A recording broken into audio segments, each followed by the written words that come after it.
Yung nagkikrave ka ng daing na bangus, Mesame, pero sobrang hirap maghanap ng daing na bangus dito. At kung makahanap ka man is sobrang mahal. Nyamatan.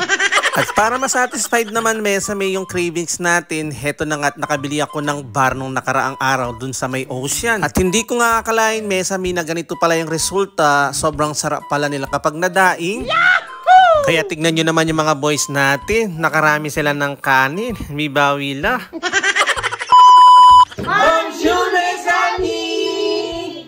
Nakabili nga ako, Mesame, ng bar o para siyang bangus. Hindi ko alam kung ano sa English yan. Nung nakarang araw din sa may ocean, malapit sa amin. At dahil nga gusto kong kumain ng daing na bangus, heto na nga at sinubukan natin sa pamamagitan ng var fish. Alam nyo naman, Mesame, kapag Pinoy is paborito din kinakain ang daing na bangus. At dahil nga wala tayong bangus dito, heto na nga at susolusyonan natin. Bali sa 1 kilo, Mesame, is umaabot ng 7 euro at 3 piraso na yan at ang lalaki na yan. Hindi ko na nga binudyahan kung paano sangkapin. Bali ang linagay ko lang naman dyan is sukang puti, tapos toyo, linagyan ko ng paminta, asin at powder na bawang. Bali marinated na yan, Mesame, ng 3 to 4 days, kaya't heto na nga yung pagkakataon para iluto ko na. Kaya ipapatikim natin sa mga boys natin kung masarap o wali. At kapag nagluluto tayo ng isda, Mesame, wag masyadong baligtad ng baligtad para hindi madurog. At syempre habang nagpiprito at para hindi masayang oras, heto na nga tinawag ko na yung mga boys natin para gawin yung mga assignment at para i-review na rin sila dahil nga may exam sila kinabukasan. At syempre habang rini-review ko sila, kailangan i-video natin yan para makita nyo na multitasking tatay ako. Bali si Rohi at si Zion lang naman ang may assignment for today's video at wala daw assignment si Kuya Teo, kaya heto na nga at after ko magpa-assignment sa dalawa, saktong-sakto luto na rin yung mga piniprito kong isda. And finally, heto na nga at naprito na yung 3 bangus natin na bar. Nyamatan. Kaya heto na nga at mag-taste test na tayo. Let's go! Yahoo! Ngayon pa lang sila kakain ng bangus. Heto, nagustuhan naman nila. Masarap daw. Medyo malaki yung tinik niya sa gitna, pero mas matinik yung bangus kesa dito. Sibong, masarap hindi? Masarap. Maganda ya, wala siyang masyadong tinik hanggang doon sa may buntot. Kaya heto, masarap ya, may bawi. Kapag yung bangus kasi, meron siya mga matinik-tinik na maliliit na malalambot. Ito, puro laman niya. Gusto nila. Ito, ganun naman ni nasi. Ayan, ang kada yan.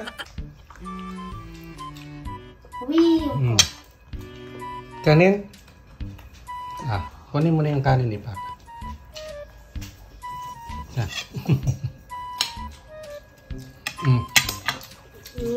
Ang kinagandahan nito, mas safe siyang kaihinin, wala siyang masyadong tinik. Kaya heto, pinagsusubo nila yung laman, o diba? Malutong yan, Teo, hindi. Kinuha ni Teo yung ulo. Meron tinik. Bigat.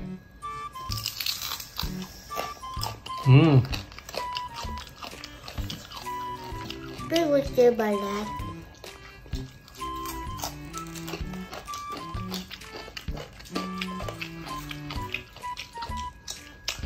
Pusong kasayan. Sibong. Nasarapan naman sila, kaya uulitin natin yung ganito. First time nila makatikim ng bangus na ganito. Masarap yakan, Sibong. At dahil kanina ko pa sila pinapanood, takam na takam ako sa kanila, kaya it's my turn para kumain na. Hiranop ko karela. Ito yung ulo niya.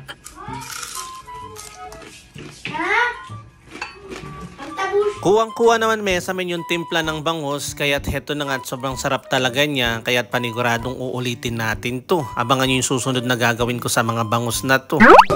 Di na tinigilan ni Kuya Teo. Masarap yata ya. Pamiyari. Ikuha ako ng mayari. Bilisan mo. Sausaw mo sa suka. Ayaw mo? No. Isa pa.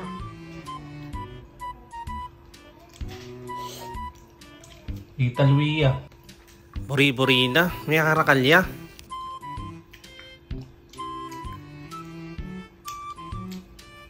Nagustuhan naman nila Mesame. Masarap yun. Tayin natin mamaya si Mama Nere. Papa, ang kanin. Huwag ka dito rin. Yung akala kong tapos na si Kuya Teo, eto na nga, humirit niya pa. Lewen niya, may tuwaging kaldero.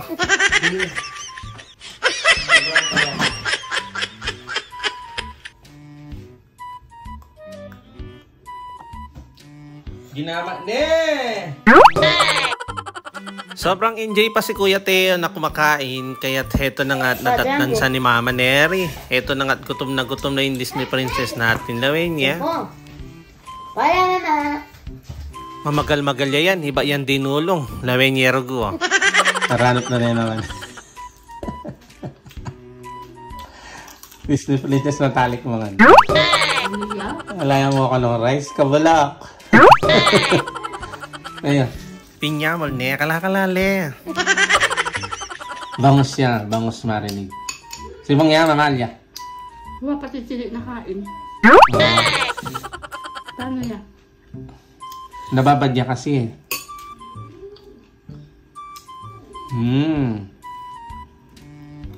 Tapon pa to. Kasunog yan. Muha malutong yan. Ha? Malutong yan. Crunchy yan. Pakita mo. Hindi hanapin ng mga bata. Mali yan. Gusto nila yung laman. Malaman. Wala tinik yung dito niya pala oh. Ang ganda siya sa susunod. Subong niya. Ah. Crunchy yan. Kanya man ha.